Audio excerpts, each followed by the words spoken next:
Yo soy Padre del Valle. Y esto es Realidad México. Antes de que empecemos, quiero que hagas algo por mí. No es un favor difícil. No te voy a pedir que te suscribas. No te voy a pedir que le des a me gusta.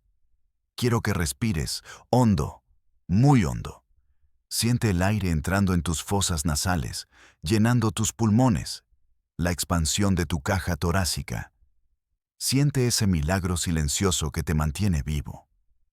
Ahora, imagina que ese aire no es puro. Imagínalo denso, pesado, cargado con el polvo de un camino que nadie se atreve a recorrer. El polvo de adobe reseco, de huesos de animales olvidados, de promesas rotas.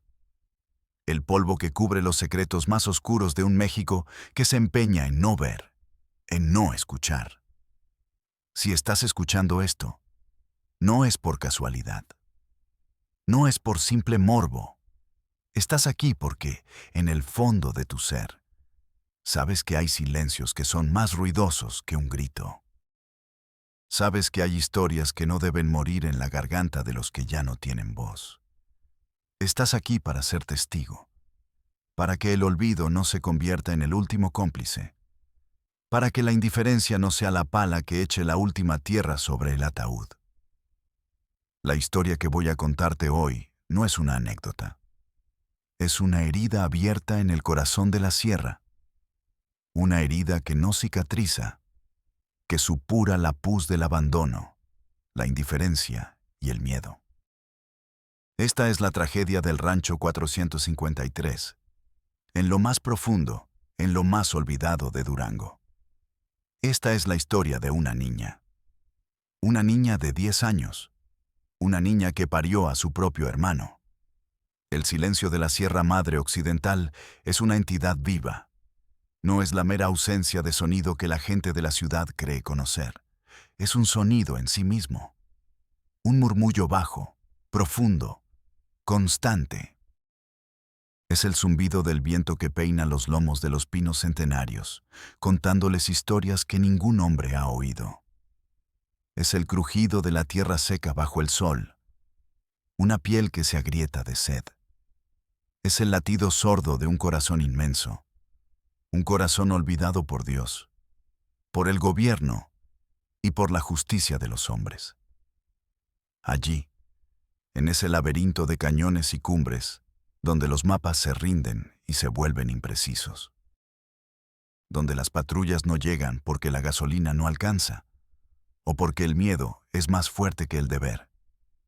Donde la única ley que resuena es la que dicta el cañón de un rifle en manos de un hombre que se ha erigido en su propio Dios. Allí, en ese reino del olvido, comenzó todo. Nuestra guía en esta oscuridad, la que sostuvo la vela en medio de este infierno, es una mujer, una maestra. Por su seguridad, por respeto a la vida que intentó reconstruir, la llamaremos Sofía. 23 años. 23 años y un título recién salido de la imprenta de la Normal Rural. Tenía los ojos llenos de esa luz, de esa esperanza casi insultante que solo posee la juventud. Esa fe inquebrantable en que la educación es una palanca capaz de mover el mundo. Una fe que todavía no había sido aplastada por el peso de la realidad. El sistema, en su infinita y ciega burocracia, la había asignado a la Escuela Unitaria de San Ignacio del Peñón. Un nombre rimbombante para lo que en realidad era una casucha de adobe con un techo de lámina que rugía con la lluvia y gemía con el viento. Adentro, un pizarrón roto que parecía una cicatriz negra en la pared. Un puñado de bancas cojas y 12 niños. 12 niños de edades dispares, desde los 6 hasta los 12 años, todos en el mismo salón. 12 pares de ojos que la miraron el primer día como si fuera un ser de otro planeta. Un espejismo brillante y frágil en su mundo de polvo y silencio. Sofía amaba su trabajo con una pasión que rozaba la terquedad. No veía un salón de clases miserable. Veía un laboratorio de futuros. Veía en cada uno de esos niños una promesa silenciosa, una semilla diminuta que, con un poco de agua, de atención, de cariño, podría florecer y romper la roca del desierto que les había tocado por destino. Pero entre todas esas semillas, había una que parecía negarse a germinar. Una niña, Elena. 10 años, según el acta de nacimiento arrugada que su padre había entregado a regañadientes. Pero esos 10 años eran una mentira. En sus ojos, Elena tenía 100 años de dolor acumulado. 100 años de un silencio tan pesado que se podía tocar. Nunca, jamás hablaba. No era timidez, era algo más profundo, más oscuro. Un candado puesto en su garganta desde adentro. En el recreo, mientras los otros niños corrían y gritaban, convirtiendo el patio polvoriento en un universo de juegos improvisados, Elena se sentaba en el rincón más alejado, bajo la sombra escasa de un mezquite. Se hacía un ovillo, abrazando sus rodillas como si quisiera desaparecer, y dibujaba, siempre, una y otra vez, la misma figura en su cuaderno de hojas amarillentas. Una casa simple, de adobe, pero era una casa enferma, una casa muerta. Las ventanas y la puerta estaban tachadas con una furia contenida, con un lápiz negro apretado con tanta fuerza que a veces rasgaba el papel. Era una casa sellada, una tumba, una prisión de papel. Sofía, con la paciencia infinita de los verdaderos maestros, intentó derribar ese muro. Se acercaba con delicadeza. Le llevaba una manzana, la más roja que podía encontrar en el mercado del pueblo. Le leía un cuento en voz baja. Le preguntaba por su familia, por lo que le gustaba hacer en el rancho. Elena solo la miraba. Y en esa mirada había un abismo. Un pozo sin fondo de un terror tan antiguo, tan primordial, que a Sofía se le helaba la sangre en las venas. ¿Estás bien, Elenita?, le preguntaba, acariciando su cabello áspero. La niña asentía lentamente, un movimiento casi imperceptible. Una mentira tan frágil, tan transparente, como el ala de una mariposa. Un lunes, la silla de Elena en el rincón estaba vacía. Sofía pensó que estaría enferma. Pasa. Pero el martes tampoco llegó. Ni el miércoles. El vacío en el rincón del salón comenzó a crecer, a volverse una presencia palpable, una pregunta sin respuesta. Sofía preguntó a los otros niños. Se removieron incómodos en sus asientos. Se miraron entre ellos, un telégrafo de miradas asustadas. Se encogían de hombros. Murmuraban cosas ininteligibles. Su papá no la deja venir, dijo finalmente un niño llamado Mateo, el más grande del grupo, sin levantar la vista de sus manos sucias. ¿Por qué?, preguntó Sofía, sintiendo una punzada de inquietud. El niño rascó una mancha en su banca de madera. Dice que ya aprendió todo lo que una mujer necesita saber. La frase no fue un sonido. Fue un objeto. Cayó como una piedra en el estómago de Sofía. Pesada, fría, afilada. Sintió una rabia gélida, la peor de las rabias. La rabia de la impotencia. El jueves por la mañana, Sofía se despertó antes del amanecer. La frase del niño seguía rebotando en su cabeza. Todo lo que una mujer necesita saber. Vio el rostro de Elena en su mente. Vio la casa tachada. Y tomó una decisión. Iría a buscarla. Rompería el protocolo no escrito de no meterse en la vida de las familias. Preguntó en el pequeño abarrotes del pueblo, el único lugar de reunión social. Por el rancho de la familia de Elena, el rancho 453. El tendero, un hombre curtido y de pocas palabras, dejó de limpiar el mostrador. Los pocos hombres que tomaban un refresco en la entrada guardaron silencio. La miraron, y en sus miradas había una mezcla extraña de lástima, respeto y una clara advertencia. Está lejos, maestra, allá donde el diablo perdió el jorongo. El camino es pura piedra, malo de a de veras. Y don Silvestre, ese es su nombre, de ideas antiguas. La forma en que dijeron antiguas significaba algo más. Significaba peligrosas. No le gustan las visitas, a nadie. Cada palabra era una bandera roja ondeando al viento. Pero la imagen de los ojos de Elena, de ese abismo de terror silencioso, era más fuerte. El dibujo de esa casa sellada era un grito de auxilio que solo ella parecía haber escuchado. Y esa imagen era más fuerte que el miedo. Se puso sus botas de caminar, las más resistentes que tenía. Llenó una cantimplora con agua hasta el borde y metió una naranja en la mochila. Y empezó a andar. El sol de Durango al mediodía no es una caricia.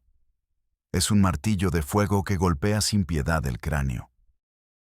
El camino era una cicatriz blanquecina en la tierra rojiza. Piedras sueltas que amenazaban con torcerle un tobillo a cada paso. Polvo fino que se metía en la garganta y en los pulmones. Y silencio. De nuevo ese silencio vivo. Solo el zumbido del viento entre los huizaches y el latido de su propio corazón. Un tambor ansioso que marcaba el ritmo de su avance hacia lo desconocido. Caminó por lo que le parecieron horas. 2, quizás más. El paisaje era de una belleza brutal, casi violenta. Montañas de roca pura que arañaban un cielo azul cobalto. Cañones profundos como secretos guardados por la tierra. Pero era una belleza muerta. No había vida.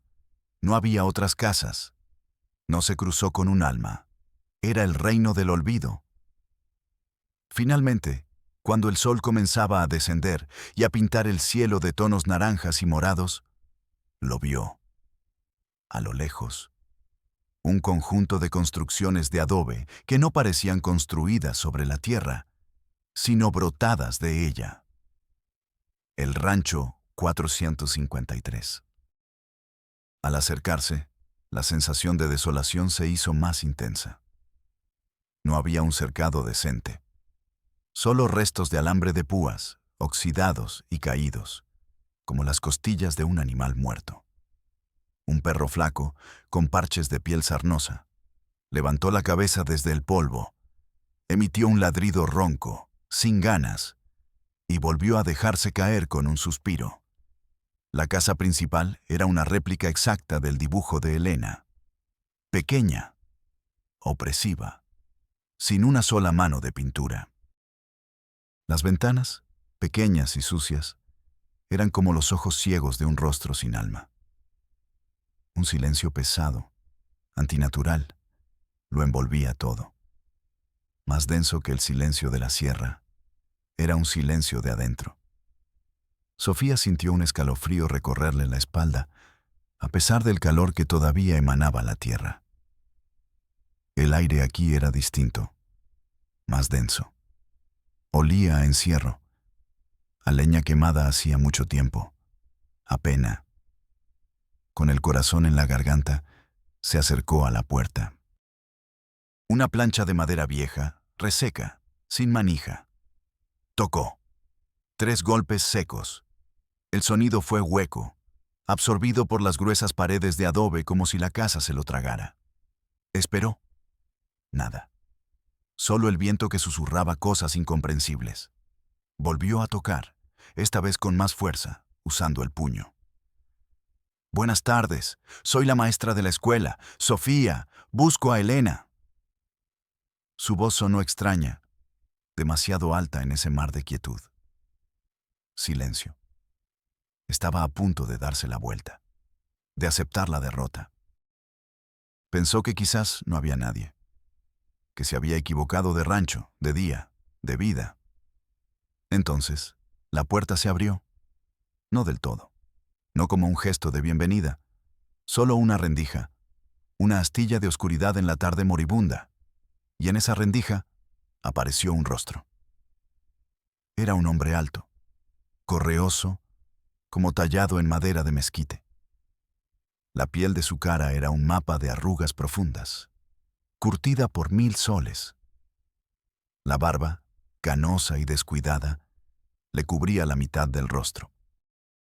Pero eran sus ojos lo que detuvo el corazón de Sofía en seco.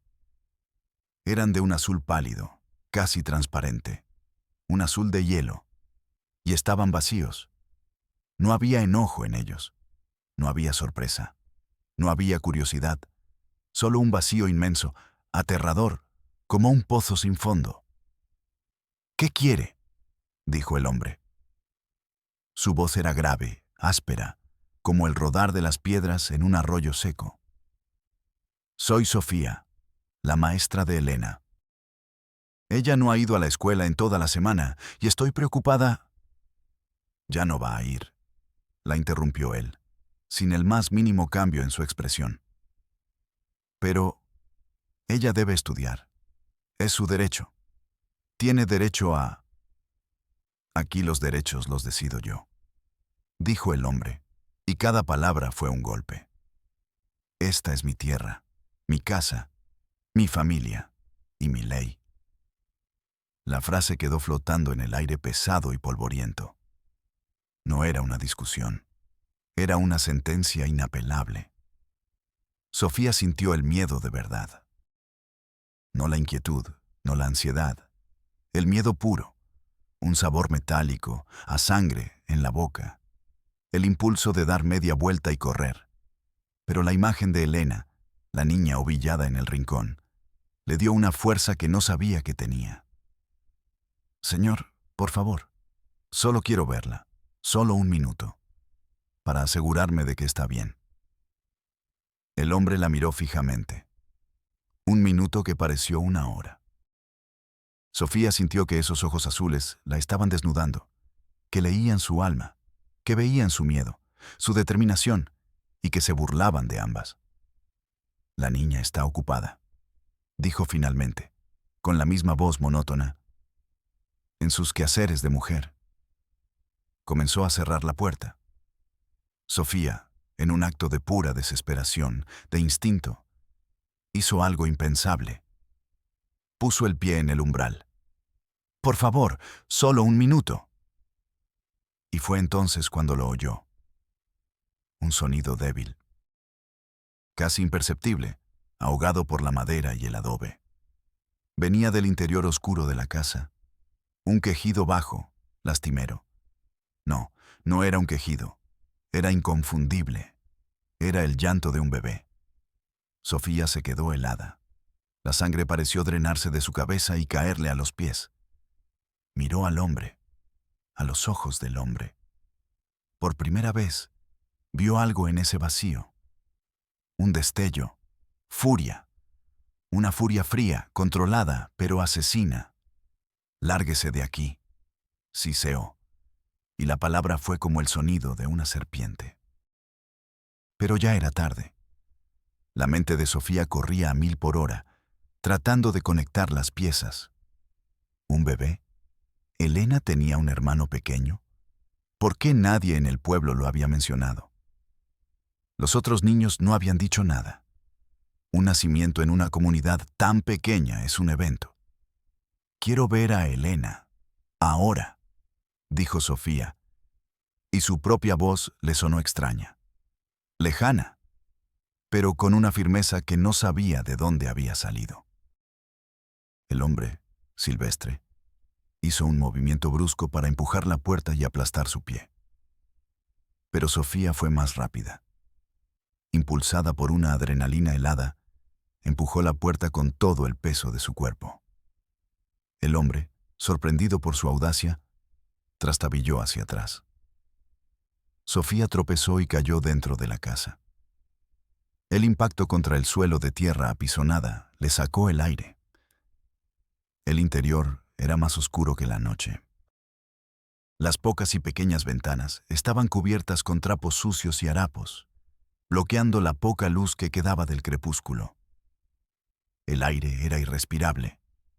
Una mezcla nauseabunda de sudor rancio, suciedad acumulada, humo frío y algo más. Algo dulzón, metálico y putrefacto. El olor de la enfermedad. El olor de un secreto podrido. Le tomó un momento a sus ojos acostumbrarse a la penumbra. La casa era una sola habitación grande y sombría. En una esquina, un fogón de leña, apagado y lleno de cenizas frías. En otra, unos petates sucios enrollados contra la pared. Y en el centro, sobre una especie de catre improvisado con tablas y mantas viejas, estaba Elena. Su rostro, a la escasa luz que se filtraba, era de cera, pálida, translúcida, con los labios agrietados y blancos, los ojos hundidos en su cara, dos sombras moradas. Parecía un fantasma, una aparición, y en sus brazos delgados de niña. Sostenía un bulto de mantas sucias, el bulto del que provenía ese llanto débil, lastimero, un llanto que no era de hambre ni de enojo, era un llanto de puro dolor, como el de un gatito recién nacido y abandonado. Sofía se puso de pie, temblando de pies a cabeza. Su mente se negaba a procesar la imagen. Era una pintura surrealista, una pesadilla. No podía ser, simplemente no podía ser. Se acercó lentamente, con pasos de autómata. Silvestre se había quedado quieto junto a la puerta, una silueta oscura contra la luz moribunda, observándola, una estatua de odio silencioso. «Elena», susurró Sofía. La niña levantó la vista, y en sus ojos ya no había un abismo. Había un océano de dolor tan vasto, tan profundo, que Sofía sintió que la ahogaba. Lágrimas silenciosas, que parecían llevar horas cayendo, corrían por sus mejillas sucias, trazando surcos limpios en el polvo de su piel. Sofía bajó la mirada al bulto en los brazos de la niña. Con una mano temblorosa, que no parecía la suya, apartó un borde de la manta raída. Y lo vio. Un rostro diminuto, arrugado, de un color rojizo, casi morado. Un bebé, un recién nacido, tan pequeño, tan frágil, que parecía una muñeca rota. Sofía levantó la vista de nuevo hacia Elena, hacia su vientre, cubierto por un vestido raído y demasiado grande, hacia la mancha oscura de sangre seca que endurecía la tela a la altura de sus piernas, hacia el agotamiento mortal, el agotamiento de quien ha visitado el infierno y ha vuelto, en su rostro de niña de 10 años. Y entonces, la verdad no llegó como una revelación suave. Llegó como un puñetazo en el alma, como un rayo que la partió en dos. No era un rompecabezas, no era un misterio. Era un horror puro, desnudo, insoportable. El bebé no era el hermano de Elena. Elena no era la hermana del bebé. Elena, una niña de 10 años, era la madre. Sofía sintió que el suelo de tierra desaparecía bajo sus pies. El aire se convirtió en veneno, en vidrio molido. Tuvo que apoyarse en la pared de adobe para no derrumbarse. La pared estaba fría, fría como una lápida. Cerró los ojos, pero la imagen estaba grabada a fuego en el interior de sus párpados. Solo escuchaba 3 sonidos en el universo. El llanto agónico del bebé, el viento que soplaba afuera, indiferente y eterno, y el sonido de su propio corazón, rompiéndose en 1000 pedazos. «Es un milagro», dijo la voz grave de Silvestre desde la puerta. Sofía abrió los ojos de golpe. El hombre había entrado y ahora estaba de pie junto al catre. Miraba al bebé con una expresión que Sofía no pudo descifrar. No era ternura. No era amor. Era orgullo. Un orgullo demente, retorcido, posesivo. El Señor nos ha bendecido, continuó, su voz resonando en la choza como un mal presagio. Un nuevo hijo para continuar mi estirpe, un varón. La sangre permanece pura. Sofía lo miró, incapaz de hablar. Las palabras se habían convertido en ceniza en su garganta. Usted logró articular, y la pregunta le rasgó la laringe. ¿Usted le hizo esto? Silvestre se giró lentamente hacia ella. Sus ojos azules eran dos trozos de hielo en la penumbra. No lo entiendes, dijo con una calma aterradora. Tú, mujer de la ciudad, con tus ideas podridas, no entiendes las leyes de Dios, ni las leyes de la sangre. Ella es su hija, susurró Sofía. El horror era una presencia física, una mano que le apretaba los pulmones. Ella cumplió con su deber, sentenció Silvestre, como la bendita Virgen María, pura y obediente. Entregó su cuerpo para una causa sagrada. Dio a luz al Hijo del Padre. Es la voluntad de Dios hecha carne. La blasfemia era tan monstruosa, tan absoluta, que Sofía sintió una oleada de náuseas. Este hombre no estaba loco en el sentido clínico que ella conocía. La locura habría sido una explicación más fácil, más piadosa. No, esto era peor. Él había demolido la realidad y había construido su propio universo moral sobre las ruinas. Una teología del horror donde él era el profeta, el patriarca y el Dios. Y su hija, su propia hija, era el altar del sacrificio. La historia de cómo se llegó a este infierno no nació de un día para otro. Fue un descenso lento, una putrefacción gradual del alma, oculta en el rincón más aislado de la sierra. La madre de Elena, Marta, había muerto 5 años atrás. Una mordedura de víbora de cascabel mientras recogía leña. Lejos de cualquier hospital, de cualquier antídoto. Murió en el suelo de tierra de ese mismo rancho, en los brazos de un Silvestre impotente y desesperado. Y con ella, murió una parte de él, la parte que lo conectaba con el mundo de los hombres, con la cordura. Se quedó solo, con una niña de 5 años, en medio de la nada más absoluta. El dolor, en la soledad, puede ser un veneno, y el veneno, sin antídoto, engendra monstruos. Silvestre dejó de ir al pueblo, salvo para lo estrictamente indispensable. Dejó de hablar con los pocos vecinos, rancheros aislados como él. Se encerró en el rancho 453 y se refugió en el único libro que había en la casa. Una vieja Biblia de tapas gastadas. Pero no la leía para encontrar consuelo. La leía para encontrar justificación a su dolor, a su rabia contra el mundo.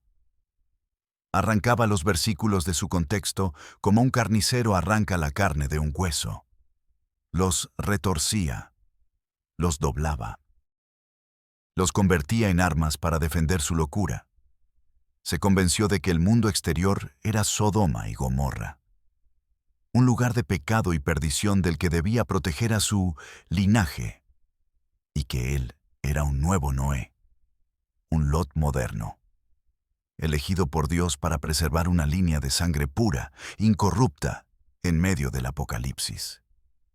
Y poco a poco, empezó a ver a Elena no como a su hija, sino como un recipiente, una vasija sagrada, la última mujer pura sobre la tierra.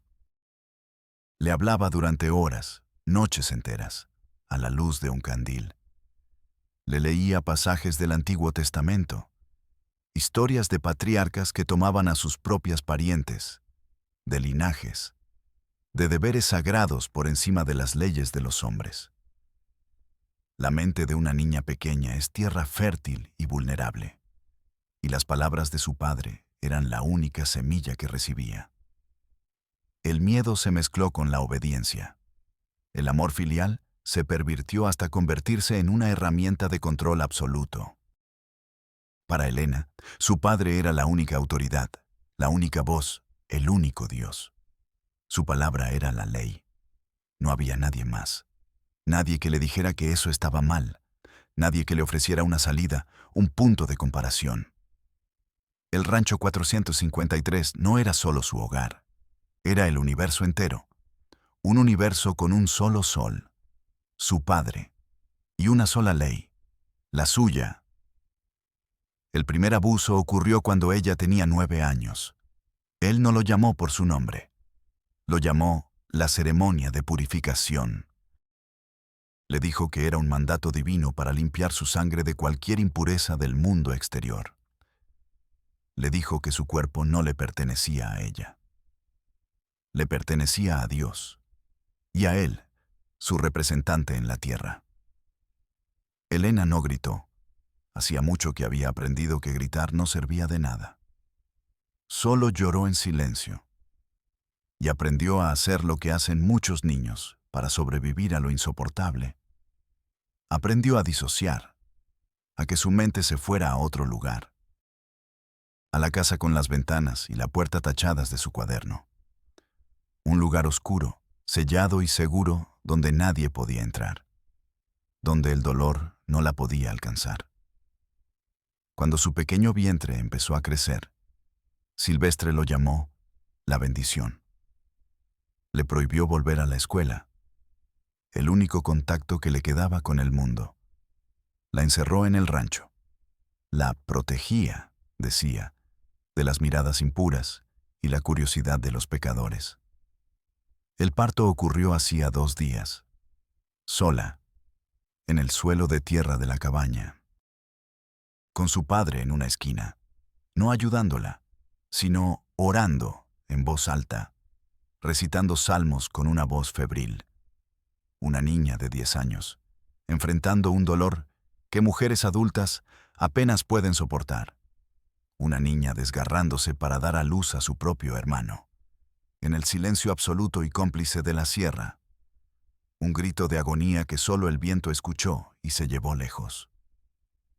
Sofía miró de nuevo a Elena, a la niña exhausta, rota, vacía, y al bebé, que seguía llorando débilmente. Un llanto por una vida que empezaba ya marcada por la tragedia más profunda. Y una certeza se apoderó de ella. Tenía que sacarlos de allí. Ahora, en este preciso instante. «Vámonos, Elena», dijo, con una voz que intentaba ser calmada, aunque por dentro era un huracán. «Tú y yo, y el bebé. Nos vamos de aquí, ahora mismo». Elena la miró, y por un segundo, un minúsculo, fugaz segundo, un atisbo de algo parecido a la esperanza, brilló en sus ojos muertos. Pero luego miró a su padre, que seguía de pie como un monolito oscuro, y el brillo se apagó. Se ahogó en el océano de miedo. El miedo era más fuerte, más antiguo, más poderoso. Negó lentamente con la cabeza. «Ella no va a ninguna parte», dijo Silvestre. Se movió con una agilidad sorprendente, bloqueando la salida. No llevaba un arma visible, pero no la necesitaba. Su presencia era un arma en sí misma, su cuerpo, su voz, sus ojos de hielo. Sofía supo que no podía enfrentarlo físicamente. Sería un suicidio. Tenía que ser inteligente, tenía que mentir, tenía que fingir. «Tiene razón», dijo Sofía, luchando porque su voz no temblara. «Perdóneme, yo no entiendo sus costumbres. Soy una ignorante. Pero el bebé está enfermo. Tiene mucha fiebre. Y Elena está sangrando mucho. Si no los ve un doctor, pueden morir. Los dos». Apeló a lo único que quizás él valoraría. No por amor, sino por orgullo. La vida de su varón. La vida del recipiente sagrado. Silvestre miró al bebé, luego a Elena. Vio la palidez de cera, la mancha de sangre. Por primera vez, dudó. El fanatismo luchaba contra el instinto de preservación de su demente legado. «En el pueblo hay una clínica», insistió Sofía, viendo la grieta en su armadura. Puedo llevarlos. Nadie tiene por qué saber nada.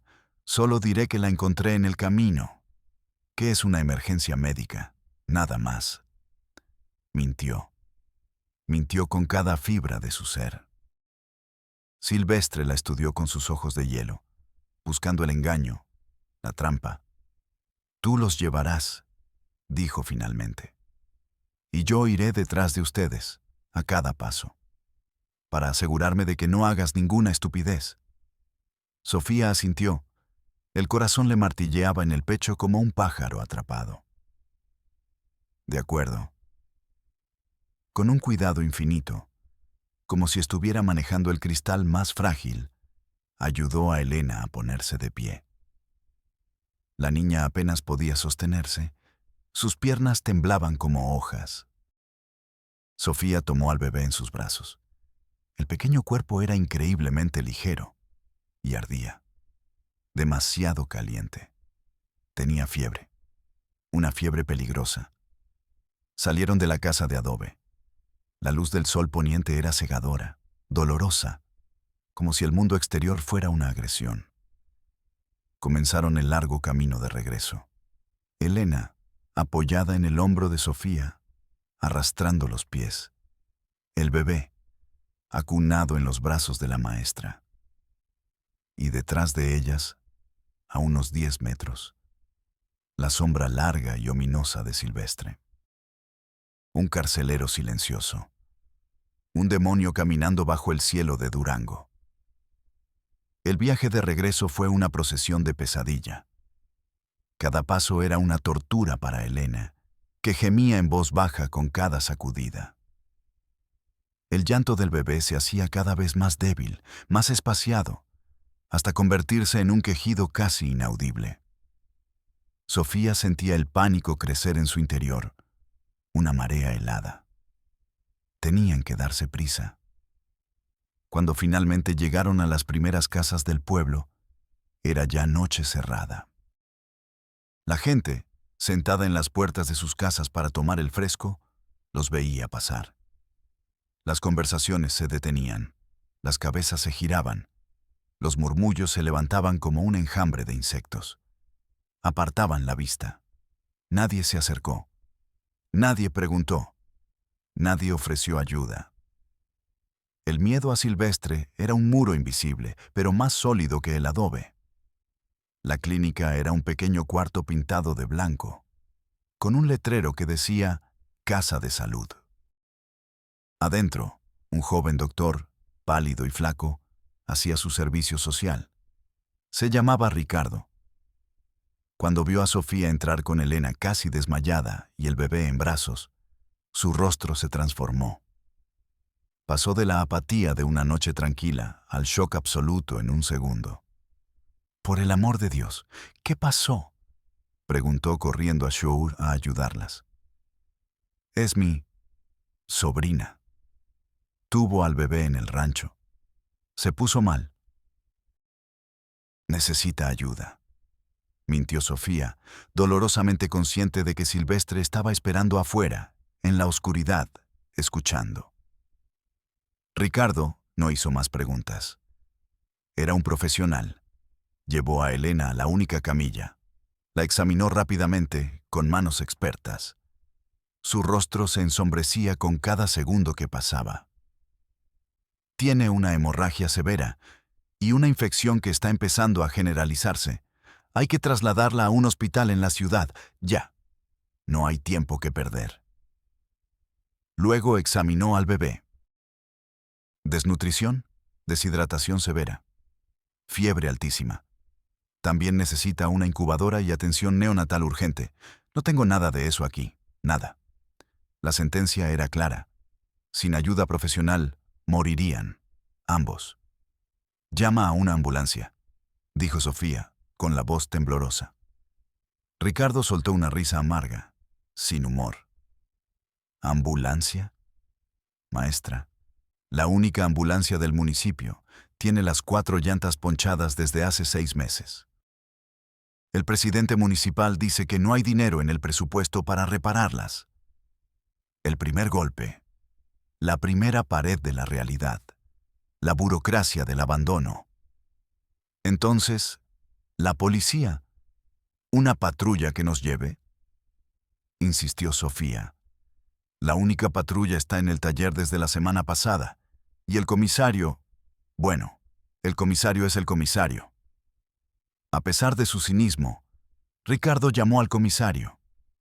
Le explicó la situación, sin dar los detalles espantosos. Solo que había una emergencia médica gravísima. El comisario tardó media hora en llegar. Un hombre mayor, con una barriga prominente que tensaba los botones de su camisa y una mirada de cansancio infinito. Vio a Elena en la camilla. Vio al bebé en los brazos de Ricardo. Vio el rostro desesperado de Sofía. Y luego miró por la ventana. Y vio a Silvestre, de pie como un espectro en la oscuridad. El comisario suspiró. Un suspiro largo, pesado, que parecía contener décadas de resignación y compromisos silenciosos. Llamó a Sofía aparte. «Maestra», le dijo en voz baja, casi paternalista, «usted no es de aquí. Usted no sabe cómo son las cosas en la sierra. Es una niña, ha sido violada. Su propio padre le hizo esto», susurró Sofía con una ferocidad contenida. El comisario no pareció sorprendido, ni siquiera horrorizado. «Lo imagino», dijo, con una calma que enfureció a Sofía hasta la médula. «Pero Silvestre es Silvestre. Vive en su tierra. No se mete con nadie del pueblo. Si yo voy ahora y lo arresto, ¿sabe qué pasa? Nada. No hay testigos. La niña no va a hablar en su contra. Está demasiado asustada. Sería su palabra contra la mía. Y en 2 días, un juez de la ciudad lo suelta por falta de pruebas. Y entonces él volverá. Y yo, y usted, y el doctorcito, tendremos problemas. Problemas serios». La lógica era perversa, retorcida, pero innegable. Era la lógica del miedo. La paz del pueblo comprada con el sacrificio silencioso de los más débiles. «No me importa», exclamó Sofía. «Tenemos que llevarlos a un hospital. Se van a morir». «Mire, haré lo que puedo», dijo el comisario, frotándose los ojos cansados. «Voy a convencer a Silvestre de que las deje ir a la ciudad. Le diré que es por la salud del niño, de su varón. Que si el niño muere, sí podría tener problemas. Pero usted no dirá una sola palabra de lo otro. ¿Entendido? Es un asunto médico. Nada más». Un parto que se complicó. Sofía se sintió atrapada en una red pegajosa. Era un pacto con el diablo. Salvar sus vidas a cambio de la impunidad del monstruo. Pero no tenía opción. La vida primero. La justicia después. Asintió, sintiendo el sabor amargo de la derrota. El comisario salió y habló con Silvestre. Sofía no pudo oír lo que decían. Solo vio las siluetas en la oscuridad, gestos tensos. Una discusión que pareció durar una eternidad. Finalmente, Silvestre asintió a regañadientes. El comisario volvió a entrar. «Está bien, pero él va con ustedes, para cuidarlos. Y yo voy a pedirle el favor a Chema, el de la tienda, que los lleve en su camioneta. Le diré que es una emergencia del municipio. La burocracia del abandono. La justicia que funciona a base de favores. La ley que se negocia en la oscuridad de una calle sin alumbrado público». El viaje a la ciudad de Durango fue un infierno silencioso de 4 horas. Iban en la batea de una camioneta destartalada, saltando con cada bache del camino de terracería. Sofía, abrazando al bebé envuelto en una manta que Ricardo les dio. Elena, temblando de fiebre y de miedo a su lado, con un suero que el joven doctor había logrado ponerle. Y en la otra esquina de la batea, Silvestre. Una presencia oscura, silenciosa, vigilante. Llegaron al Hospital General de Durango de madrugada. Las luces blancas y frías del hospital, el olor a antiséptico, el movimiento de enfermeras y doctores. Era otro mundo. Un mundo de reglas y protocolos. Admitieron a Elena y al bebé en urgencias sin hacer preguntas. Se los llevaron a través de unas puertas batientes. Y por primera vez en horas, Sofía se quedó sola con Silvestre en una sala de espera de plástico naranja. El silencio entre ellos era un campo de batalla. «Gracias por salvar a mi nieto», dijo él de repente, sin mirarla. La palabra nieto fue como una bofetada. La negación. La reescritura de la historia en tiempo real para proteger su locura. Sofía no respondió. No tenía palabras. Solo lo miró con todo el odio y el desprecio que pudo reunir en su alma agotada. Una enfermera salió. Familiares de Elena Rivas. Sofía y Silvestre se acercaron. La niña está grave. Perdió mucha sangre. La infección es fuerte. La estamos estabilizando en terapia intermedia. El bebé está en cuidados intensivos neonatales. Su estado es crítico. Es una lucha hora a hora. La enfermera los miró, cansada. El doctor quiere hablar con los padres. Yo soy su padre, dijo Silvestre con su voz de piedra. ¿Y la madre?, preguntó la enfermera, revisando sus papeles. Silencio. Un silencio denso. La madre es ella, dijo Sofía, señalando con la cabeza hacia la puerta de urgencias. La enfermera frunció el ceño, confundida. ¿La paciente? Pero... es una niña. Sí, dijo Sofía, sintiendo cómo cada palabra le pesaba una tonelada. Ella es la madre. La enfermera se quedó pálida. Miró a Silvestre, luego a Sofía, y la comprensión, el horror puro, se dibujó lentamente en su rostro. Voy a llamar a trabajo social», balbuceó, y desapareció por el pasillo como si huyera. Aquí comenzó la segunda parte de la pesadilla. La pesadilla burocrática. El monstruo de 1000 cabezas, con sellos y formularios en lugar de dientes. Llegó una trabajadora social.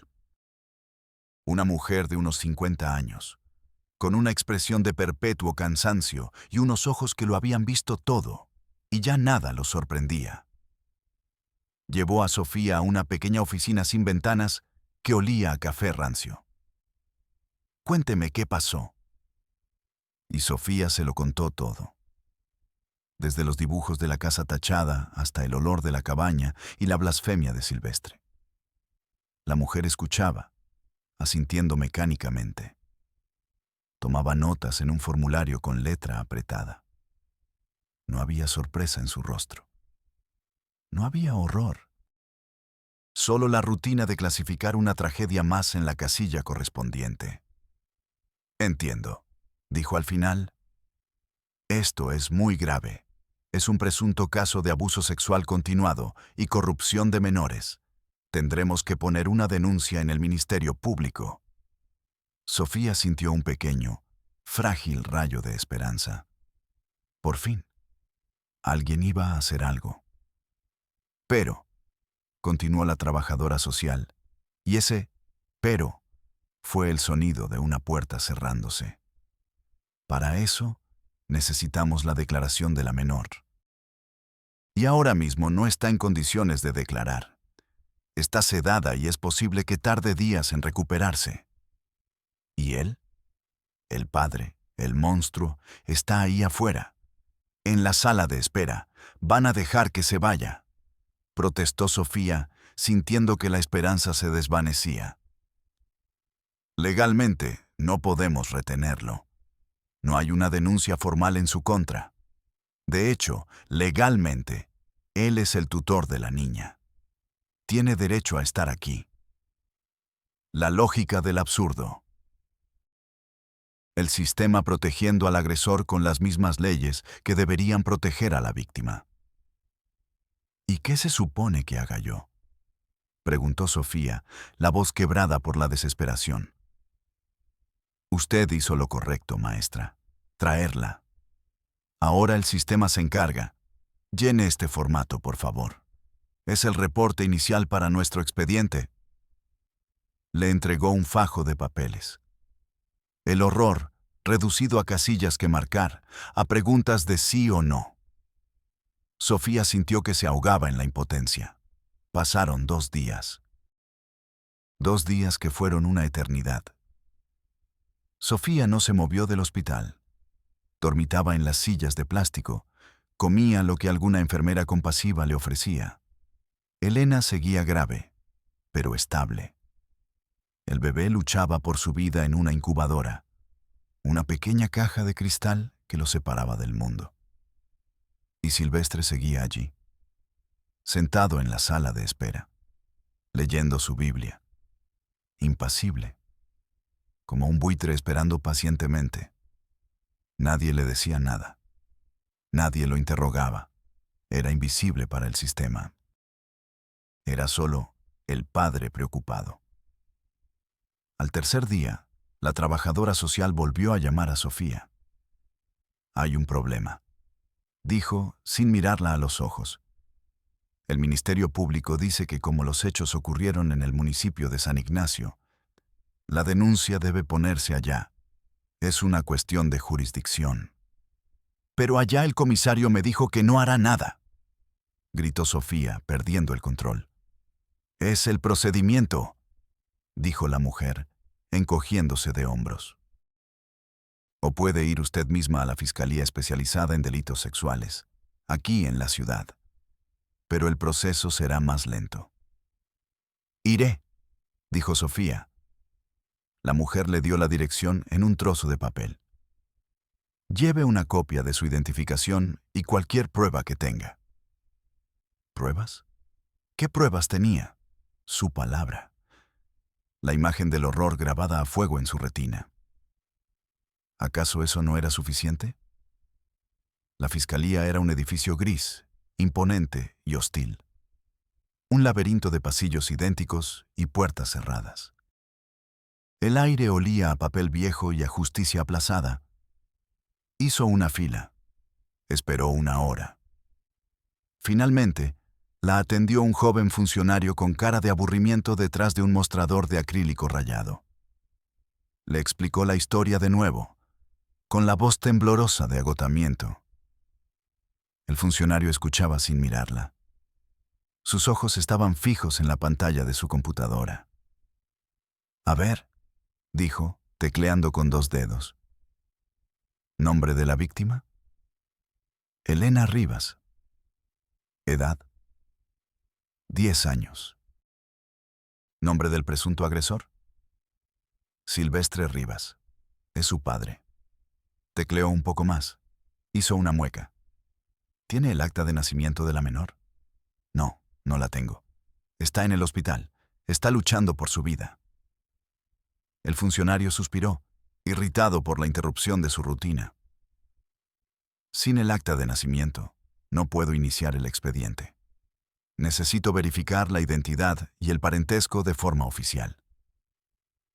Pero le digo que está en el Hospital General. El hospital tiene sus datos. El hospital es una institución. Nosotros somos otra. Necesitamos los documentos oficiales. Es el protocolo. Sofía sintió que iba a gritar, o a llorar, o a golpear el acrílico hasta romperlo. Mire, dijo el joven, ablandándose un poco ante su desesperación palpable. Haga esto. Vaya al registro civil. Pida una copia certificada. Con eso, regrese. Y llene el formato 3A de denuncia de hechos.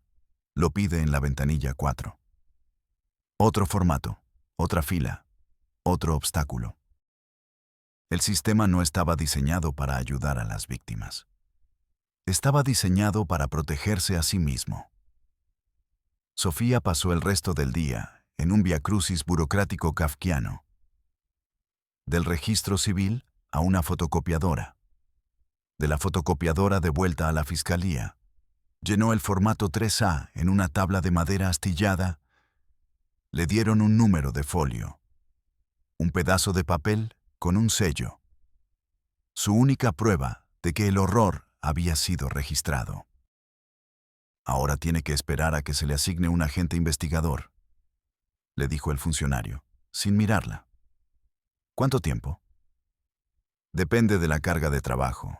Unas semanas, quizás un mes. Se le notificará a la dirección que ponga en el formato. ¿Un mes? En un mes, Silvestre podría estar en otro estado o en otro país. En un mes, la justicia se habría enfriado hasta morir. Regresó al hospital, derrotada, el alma hecha pedazos. Y entonces, la peor noticia de todas la estaba esperando. Silvestre ya no estaba en la sala de espera. Un mal presentimiento, frío y afilado, le atravesó el pecho. Corrió a la recepción. ¿El hombre que acompañaba a Elena Rivas?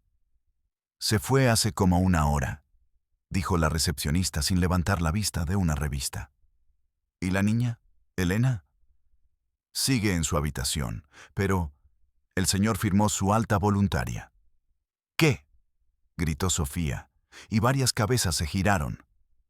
Sí, como es el padre y tutor legal, tiene derecho a hacerlo.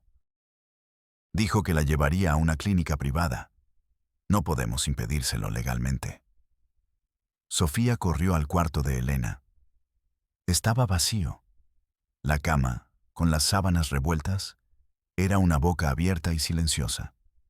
Corrió a la unidad de cuidados intensivos neonatales. La incubadora donde estaba el bebé, vacía. Una enfermera la detuvo suavemente por el brazo. Lo siento mucho. El padre también firmó el alta del bebé. En contra de toda opinión médica, por supuesto. Pero legalmente, no podíamos hacer nada. Se habían ido. El monstruo se había llevado a sus víctimas. Con el permiso del sistema. Con la bendición de la burocracia. Con un papel firmado. Sofía cayó de rodillas en medio del pasillo del hospital y gritó. Un grito que no era humano. Un grito de rabia, de impotencia, de dolor infinito. Un grito por Elena, por el bebé, por ella misma. Había fallado. No, el mundo, el sistema, la ley, habían fallado. Cuando Sofía regresó a la fiscalía al día siguiente, con el rostro desencajado por la desesperación y la falta de sueño, logró que la recibiera un superior del joven funcionario.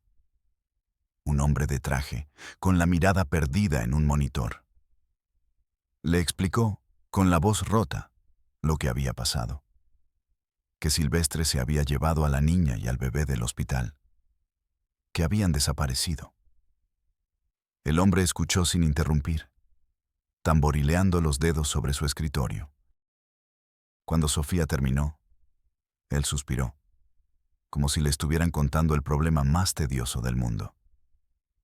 «Señorita», dijo, con una calma exasperante, «entiendo su preocupación. Pero ahora esto es un caso de personas desaparecidas. Posiblemente sustracción de menores. Eso le corresponde a otra dependencia. Tendrá que ir al edificio B y llenar el formato 2B. El sistema no buscaba justicia. Buscaba ordenar el horror en carpetas, clasificarlo, etiquetarlo, archivarlo hasta que el tiempo lo convirtiera en polvo. Sofía miró el formato 2B que el hombre le ofrecía. Y por primera vez en su vida, se dio la vuelta y se fue. Entendió que ese camino no llevaba a ninguna parte, que el laberinto estaba diseñado para que te perdieras en él, para que te rindieras. ¿Qué pasó después? La historia oficial, la del papel sellado, termina ahí, en una carpeta con un número de folio, acumulando polvo en un archivo en alguna bodega del gobierno. Caso cerrado por falta de elementos. La maestra, Sofía, renunció a su plaza una semana después. No podía volver a esa escuela. No podía mirar a los otros niños a la cara. El peso del fracaso era demasiado grande. Se dice que se fue de Durango, que intentó empezar de nuevo en alguna gran ciudad. lejos de la sierra, lejos de los fantasmas de ojos tristes y casas tachadas. ¿Y Elena? ¿Y su bebé? Nadie lo sabe. Desaparecieron.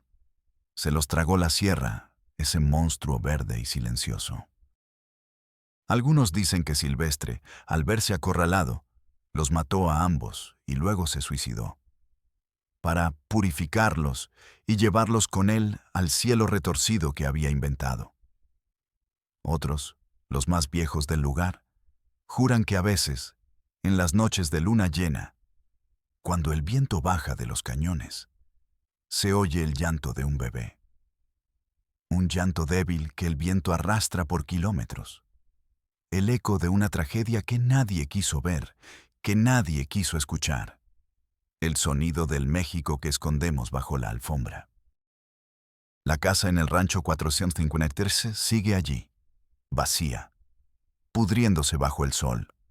Las puertas y ventanas, arrancadas o rotas, abiertas a los cuatro vientos, como cuencas vacías en una calavera. El cuaderno de Elena quedó sobre la mesa de la escuela. Sofía se lo llevó. En la última página había un último dibujo. La misma casa de siempre, con las ventanas y la puerta tachadas de negro. Pero esta vez había algo más. Al lado de la casa, una pequeña figura. Una niña. Y de sus ojos, en lugar de lágrimas, salían dos largos caminos de tierra. Dos caminos que se perdían en el borde del papel, en la nada. Esta no es una historia con moraleja. No hay nada que aprender. Es un espejo roto que nos devuelve una imagen monstruosa de nosotros mismos, de nuestra indiferencia, de nuestros sistemas fallidos, de nuestra complicidad silenciosa. La tragedia de Elena Rivas no es un caso aislado. Es el síntoma de una enfermedad profunda, crónica. La enfermedad del abandono.